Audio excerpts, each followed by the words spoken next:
I'm going to show you now how to do a loop when you have beads on your head pin, because as you know, I've said to you before, there's your head pin with your little stopper, so the beads are on there, but now we want to put a loop on where there's beads. So it's quite an easy method. Now I've purposefully put a really lovely bicone crystal on here, and of course I want to show you how to bend the wire so that you don't damage the crystal. A lot of people will tell you, you know, just get your pliers and bend it in half, but I always say you wouldn't put, you know, a pair of pliers on your good cut glass at home. So I'm not going to do it here because these are easily damaged. So what my trick is, I hold the pin and the bead, and I hold it with my fingernail. So I'm actually holding them in place, if you can see there. I'm holding it in place with my fingernail. Now that thickness of my fingernail is enough to actually protect the bead, because I want this piece of wire to bend at an angle, and I want it as close to the bead as possible.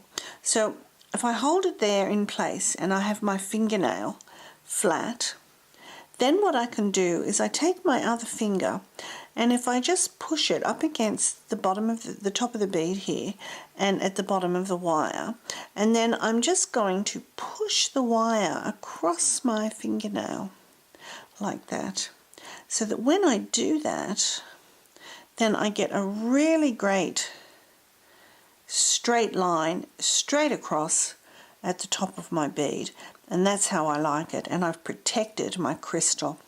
So that's how I do that.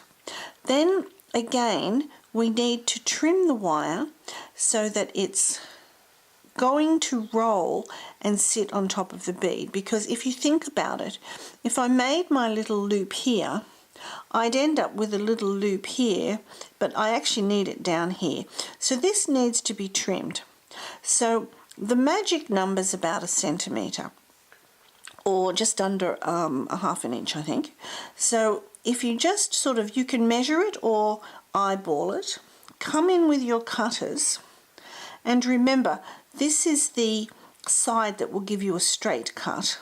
So we come in and we go, okay, that's about where that's going to be. That's about 1 centimetre.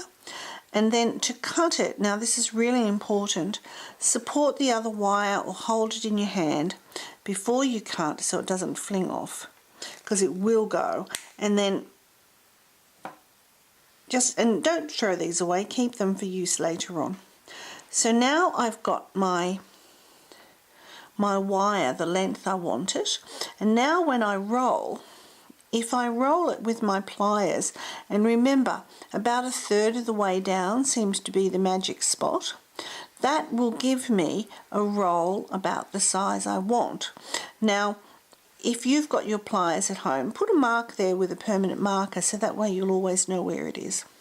So now, again, like always, fingers up in the air, and grab hold of it, just like we did before, inside. Now this time I can't lay it along my finger, so I try and support it with the top of my finger so that the beads are down, and try and support it as best you can so that this is firm and doesn't move. Grab hold of it in the position. Remember, it's got to be inside there.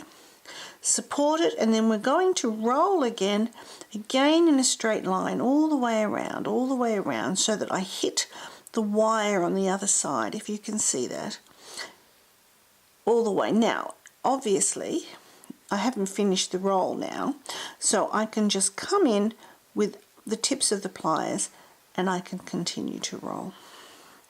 And there I have a perfect little loop right above my bead.